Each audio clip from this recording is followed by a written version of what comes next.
The lightning comes through those metal steps, burns through my body. I'm on a bunk bed, goes through my body, blows out it goes through my feet and comes out my head. Set the cabin on fire, set me on fire, melted all my clothes on me, melted the cover that I was sleeping on me as well. It killed me. I'm laying in the bed on fire, dead. Hi, friend. Welcome to Call Me Friend, the podcast where we call my friends. This episode is powered by Miss Lou's Cabin, an Airbnb property on a remote section of the Georgia coast.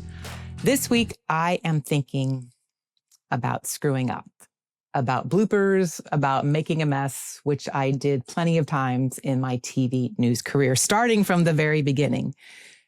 So here's the story for you. I started out kind of the old-fashioned way in TV news. I went to a small market, to Santa Barbara, which was market size 113. That means it's the 113th smallest TV market in the entire country. Admittedly, Santa Barbara is one of the most beautiful places, but keep in mind it is a small market TV station. And my job was reporter during the week, weekend anchor on the weekends, and producing all that. So part of that job was doing the cut-ins. Now, I know you've seen these a million times before. You're watching television and you see the news anchor pop up kind of from the newsroom and says, coming up at 11, blah, blah, blah, blah, blah, and goes on to talk about 3 death and destruction stories that they will be bringing to you. So this was one of my jobs. Now, that's what you could see on television. What you can't see is while I'm sitting there in this little tiny TV station newsroom, I have this earpiece, this IFB in my ear, and the guys in the control room, because we are a bunch of immature 20-somethings, are trying to make me crack up by saying dirty jokes in my ear while I'm reading about death and destruction. Yeah, like I said, immature. Now, it was a point of pride that every week I would hold it together, keep that stern face, just talk about death and destruction while they are saying these naughty things in my ear. Until one week when I swear this part, I swear they had said, you are clear. So what did I do? I took the little lavalier microphone that was clipped to my lapel and I leaned down, kind of like this, if you're watching on video, my chin into my chest, and I looked into that camera kind of seductively and looked right through it to the guys in the control room and said, well, was that as good for you as it was for me? The phones in the newsroom started to go nuts, ringing off the hook. I still wasn't putting everything together until I went to answer the phone, which I did because, again, it's a small market TV station and the anchor answers the phone. And so I answer it and this stranger says, oh my God, did you just hear what Daryn Kagan said on the air? She said, was it as good for you as it was for me? And it was at that moment I realized that I wasn't clear. I had just done that live on television to all of Santa Barbara and the surrounding areas. Thank God the internet didn't exist yet. It felt like every single person in Santa Barbara saw that happen. Every person except for one. My boss, the news director, which you might think was a good thing, except it wasn't, because that meant I knew he was going to find out about it. So I had to be the one to tell him what I did and reenact the entire thing, which I did, including saying, well, was that as good for you as it was for me? It was humiliating. And I was sure it was the end of my TV news career, which at that point had lasted all of maybe 18 months. There was silence on the other end of the line. Instead of firing me on that point, the news director said he had a question. He asked simply, would you do it again? And I said, absolutely not. I would never do that again. And he took that opportunity to teach me a lesson. He said, well, then for the rest of your career, I bet you will always remember if you have a microphone on or you're in front of a camera, you just need to assume you are live on the air. And I will tell you, I have never, ever forgotten that lesson. This was a firsthand experience with a second chance. Because that news director didn't fire me right then and there, I was able to, well, he did fire me later, but that'll be a story on a different episode. But he didn't fire me right there. So I was able to go on to Phoenix for 5 years and then CNN and have this remarkable TV news career, all because of that second chance. And I've been a fan of second chances ever since. And oh, the people I have met. No one makes me think of a second chance more than my friend Richard. Richard is my friend who died. Long before I met him, he died. Well, then he came back to life, which is how I went on to meet him. It is an incredible story. In fact, if it was a news cut-in, it would go something like this. Coming up in our next call, you are going to meet Richard, the man who died and came back to life. It's a remarkable story. Even more remarkable is what he did with his second chance. You're going to hear Richard's story. And even better than that, you are going to hear Richard change a man's life. Stay tuned for this incredible surprise. See, I guess I still do have my news anchor chops. How about that? Okay, to get to all of this, there's only one thing we can do. Let's call Richard.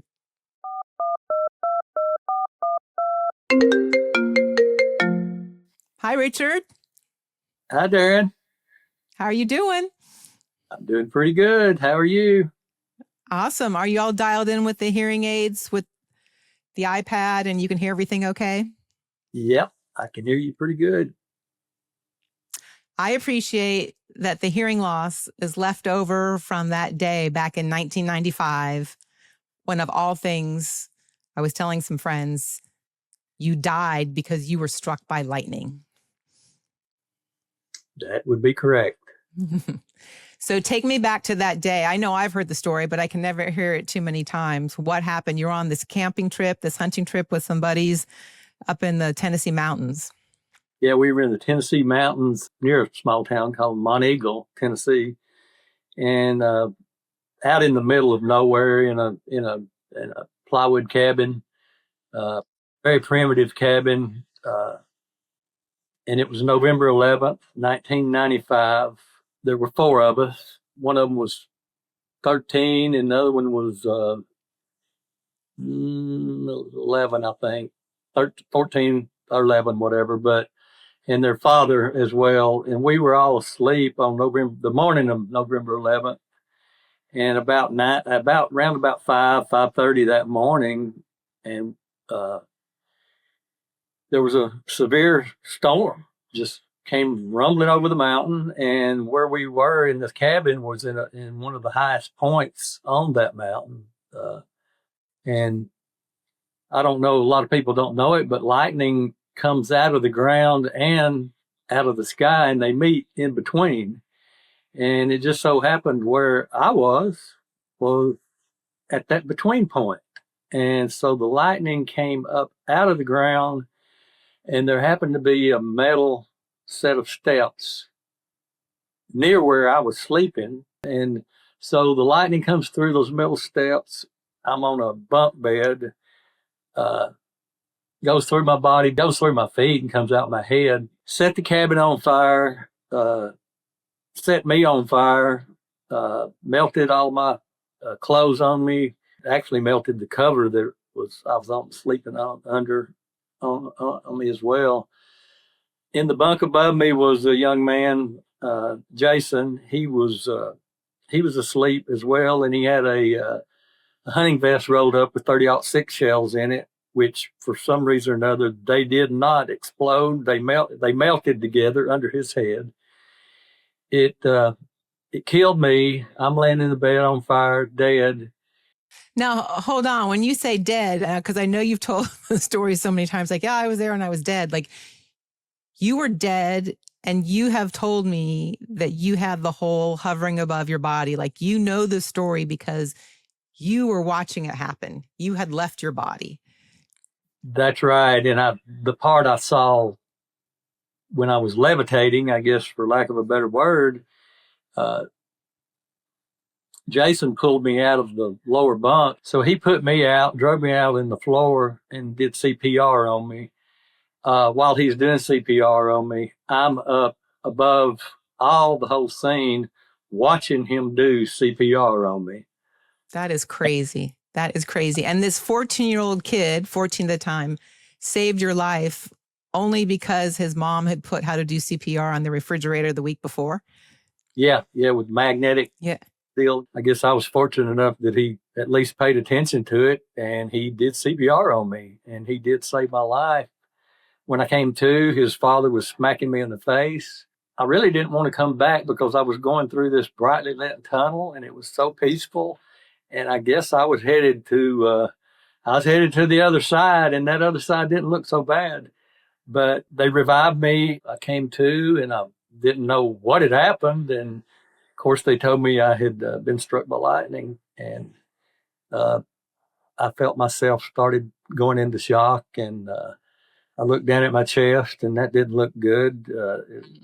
I poured some marinara pasta on my chest, and I was in pretty bad shape.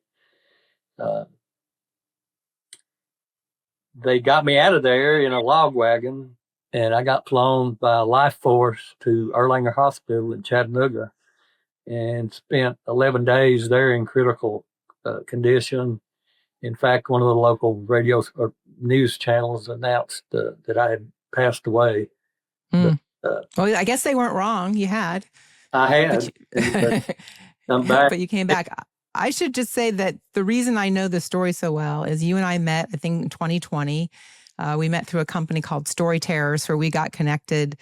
And I helped you write the story, not just of your life, but of your family's life. There's the Rogers family in Chattanooga and South Pittsburgh is so incredible. And what you went through with the lightning and so many other challenges went into this book that we created. And we're going to have a link in the show notes so people can see the book because it is its own incredible story, including it took you like 2 years to even come back from this. It's not like you get hit by lightning and then you pop up and you're fine. I mean, your recovery was just so challenging and painful and horrendous. It was. Yes, it was. Very challenging. I was unable to walk for an extended period of time, told I'd never walk again, much less live. And in the process of dealing with all that, a certain incident happened that really is the basis of just one more foundation. Let's talk about that. I have twin sons, still do, but at that time, my twin sons were 16 years old, and they thought I was going to die. Particularly one incident where my younger of the two twin boys walked in my room, and he said, because I was in such pain, I cried all the time, hurting just so bad. And I refused to take a lot of the pain medications, and I decided that I wanted to just try to face it without all that. But so my son Russ comes in there and he asks me, he says, "Dad, are you going to die?" And it really just hit me in the face that he thought I was going to die. So I said, "Russ, I'm going to answer that question with two questions to you. First one is, you see that clock over there on the wall? That clock with the minute hand on it? Will you take that clock off the wall?" He said, "Sure, Dad, I will." He took the clock off the wall. The reason was because I was in such pain that minute hand, 1 minute seemed like an eternity. It seemed like 1 minute seemed hours and hours and hours, and it was just so painful. And you couldn't look at it. You just could not look at it. Looking at it. And so I asked him, second question, will you please take that clock out of the room with you, and when you walk out, close the door behind you? So he did, and I sat up in the bed, and I prayed the most sincere and fervent prayer I've ever prayed in my life. And that prayer was, if I would get another chance, a second chance, another chance at this thing that we call life, that if the man upstairs would let me live, that I made a pledge that going forward, once I got back on my feet, once I was able to meet the commitment that I made right then and there, that I did not want to live for me. I wanted to live for others. And all of a sudden, after that, progression over months, but it took quite some time to get back where I was on my feet, literally on my feet, and figuratively on my feet financially and in a whole lot of other ways. But so in the process, Daryn, of us doing that book that took a couple of years, when we were winding up, completing that book, I realized that I had made that promise, that I had not fulfilled that promise. And so that's when you and I started talking about, hey, why don't we start something to, will you help me, and let's help each other to do this. Exactly, Richard. We spent a couple years working on this book. There were all these generations. There were so many great family members to talk to about the story of U.S. Stove, which is the company that your grandfather started, about the incredible success your family has had and the incredible tragedies, which the lightning strike is just one of them. It was quite the ride that we took together. Yeah. And then at the end of that, you called me, you said, I'm starting this foundation for second chances, and I'm calling it Just One More. And I said, well, how's that going to work? And you basically kind of challenged me, as you're good at doing. You go, well, let's figure it out. And we did. And we have. Well, yeah. And what was that, 2.5 years ago, roughly, that we started it. But basically what we have is we have 2 cycles a year, and we have given grants to nonprofit organizations and individuals.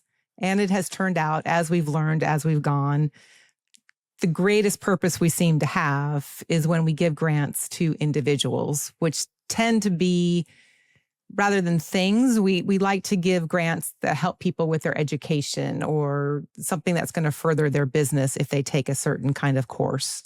Yep. And we've also done this thing, which we're going to get to do today, where we reach out to an individual who we have decided we're going to give a grant to, but we tell them they need to come on the Zoom call so we can get some more information. They don't know that they actually are getting the grant. And we get to do the surprise live. And I've had some great moments in my career. These calls, for me, are right up there with some of the greatest things I've gotten to do. Let's call Alberto in Lubbock, Texas, and see what he's got going on.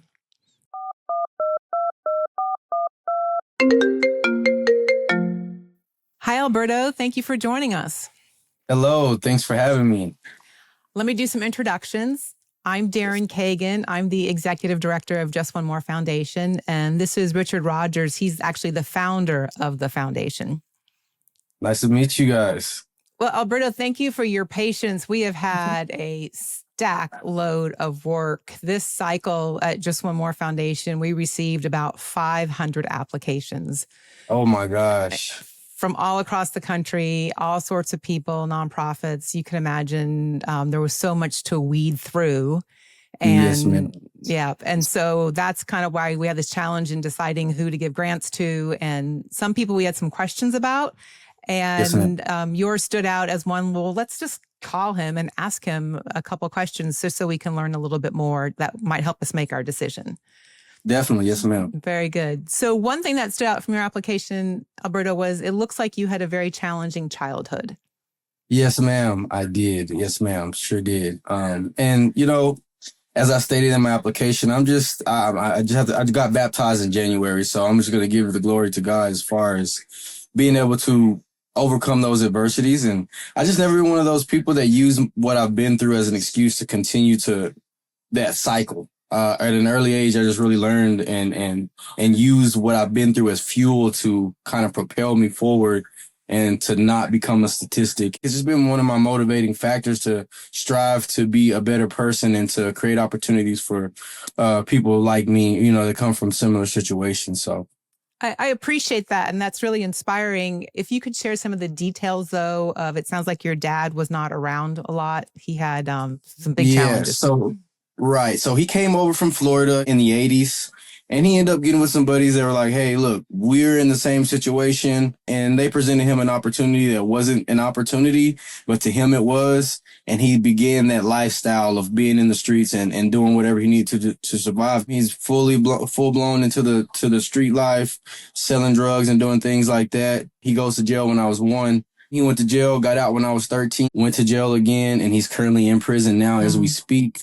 And so for me, throughout my life, growing up, realizing, dad's not in the stands. Mom's got to be at work, so she's not in the stands, she's doing all that she can to take care of us. As an honors grad, moved out to Dallas, the Dallas, Texas area, attempted to go to school for a little bit to college.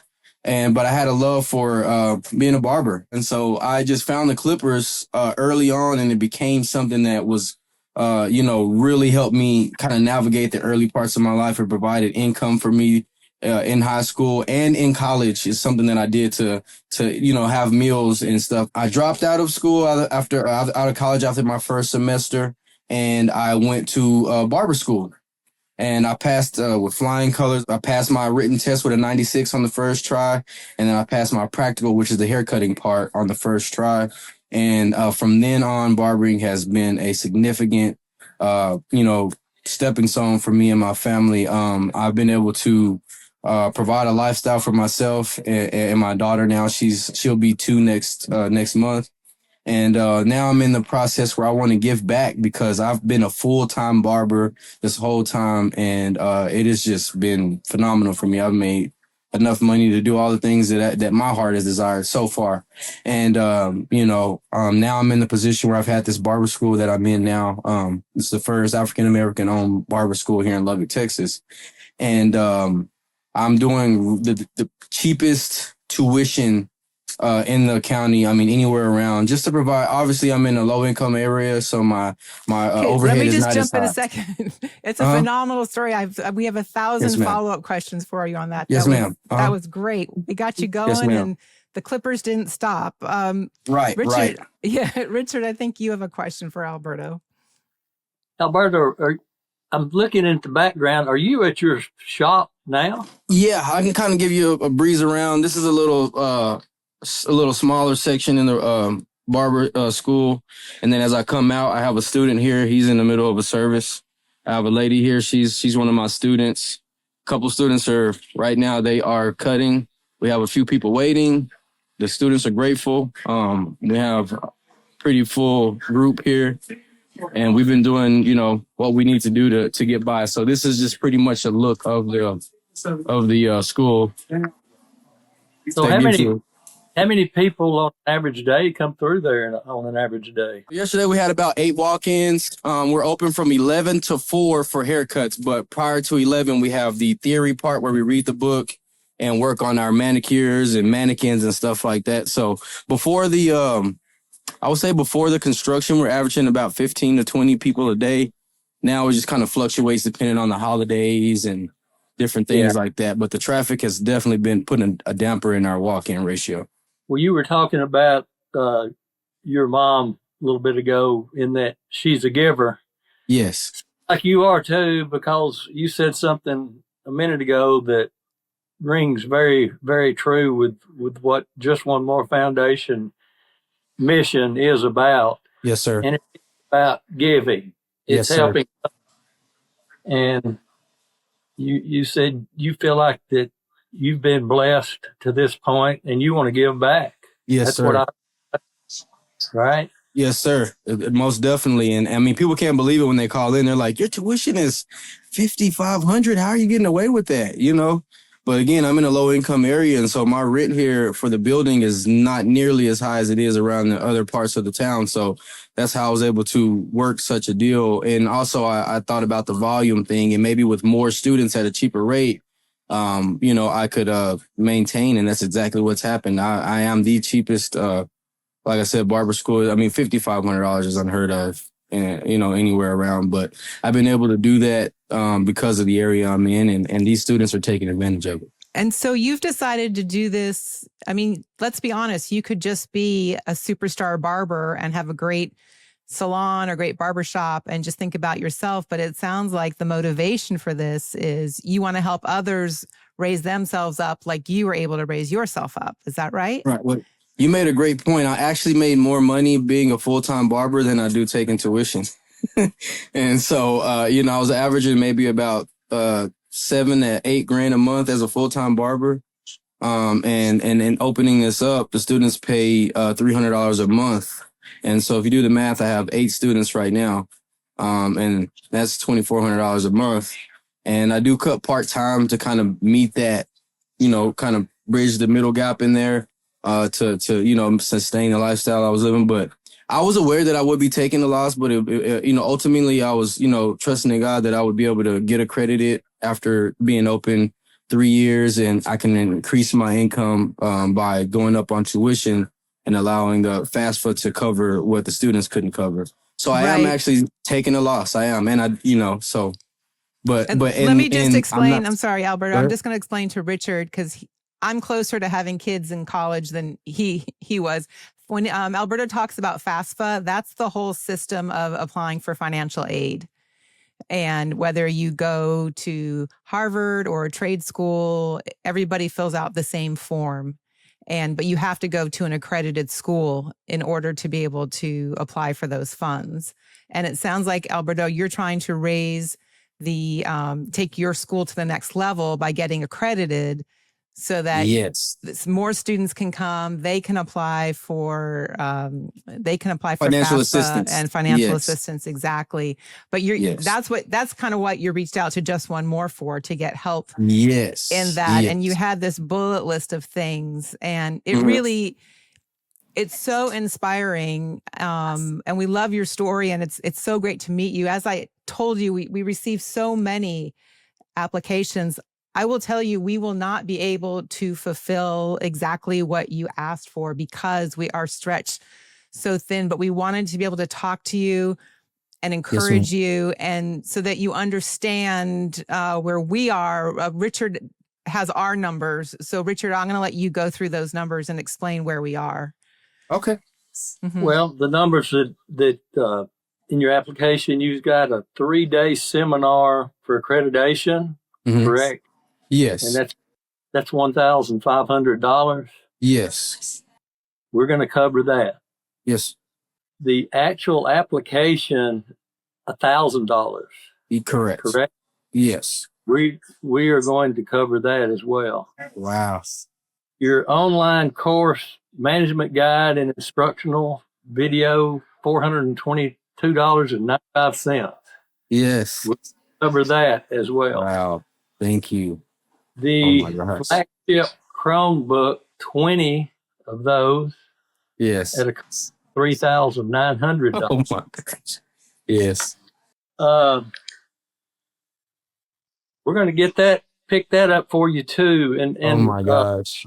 So that's a total that we're going to cover is $6,822.95. We'll round it off to $6,823. Forever grateful. My students are going to be so happy to hear this.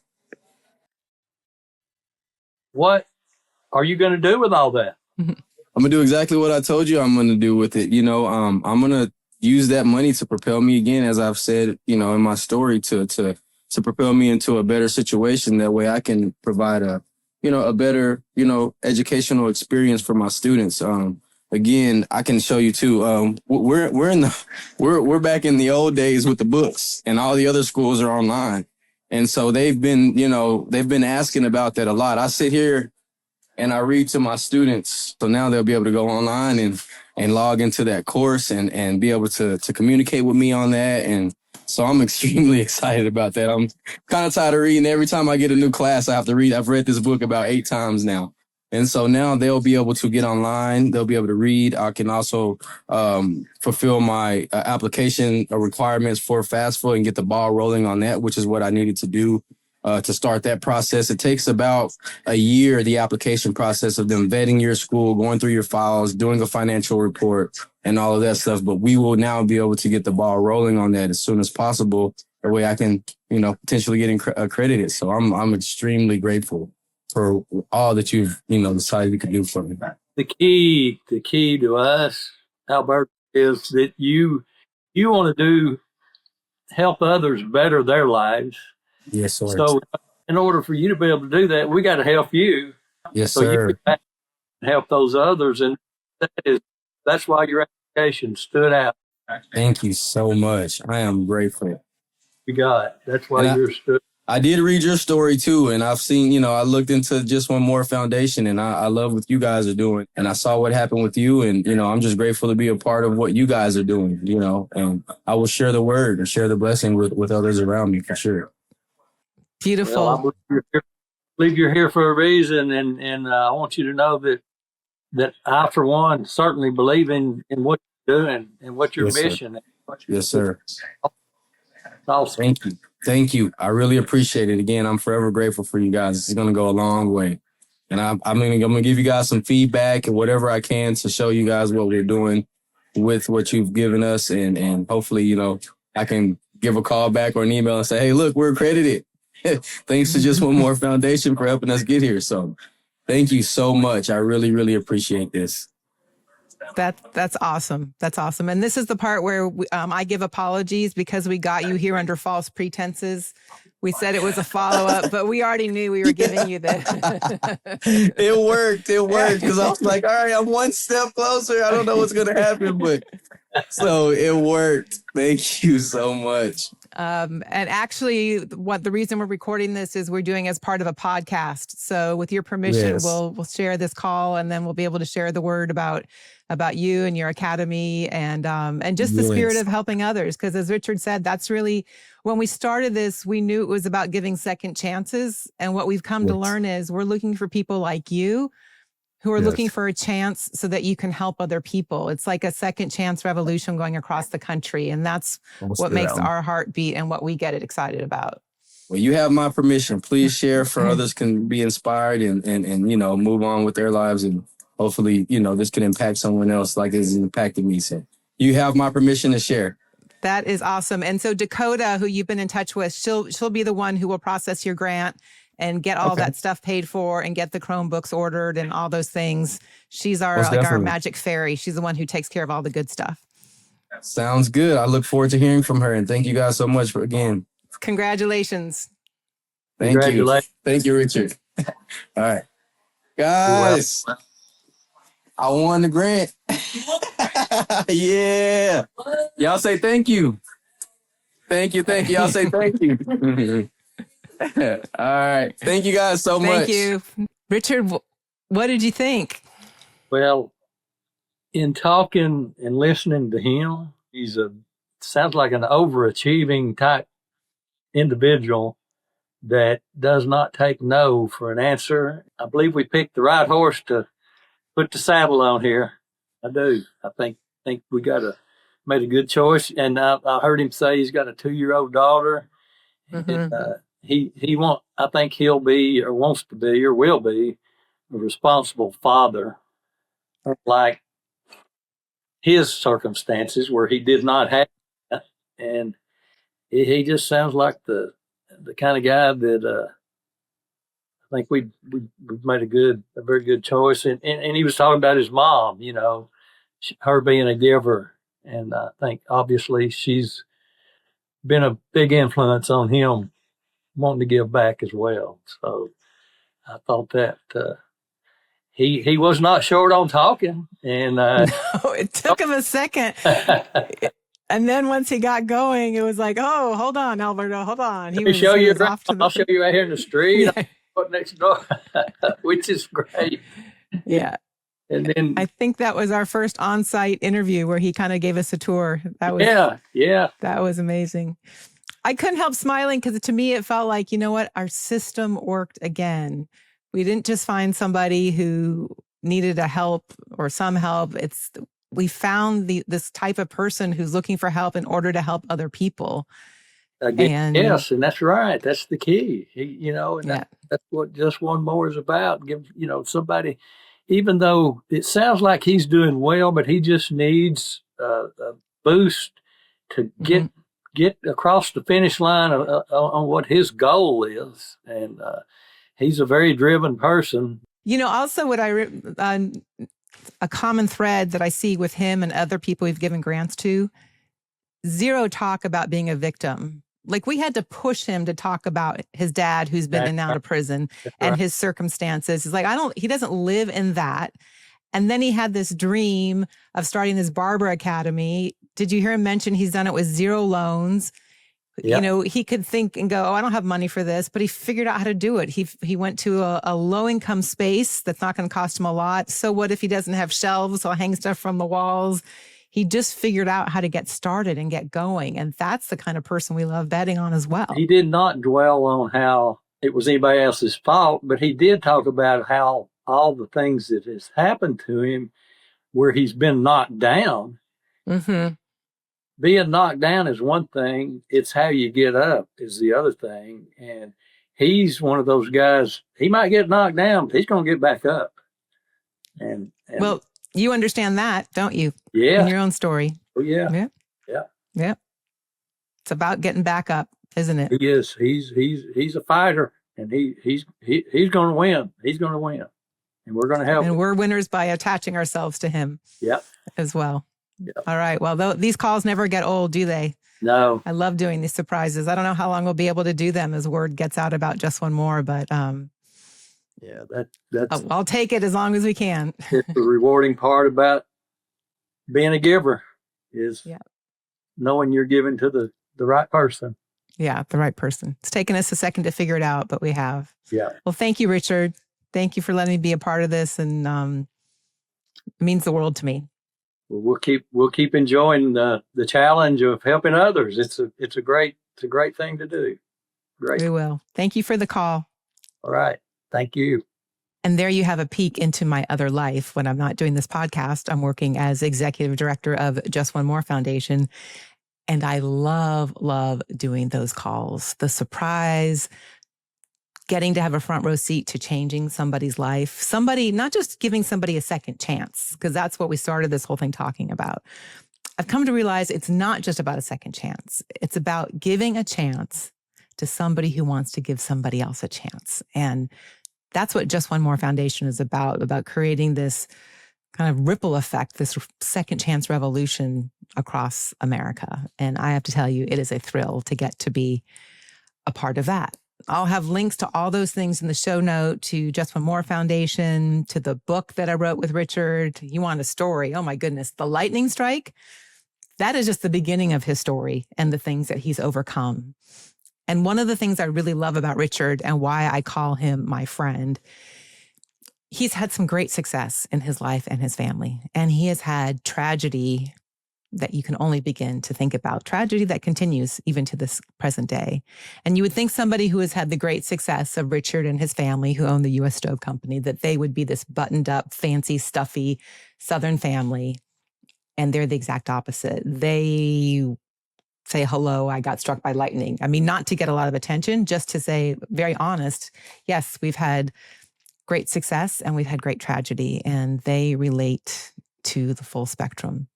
An incredible story. A link to the book is in the notes. And so there you have my friend Richard, who represents second chances so well.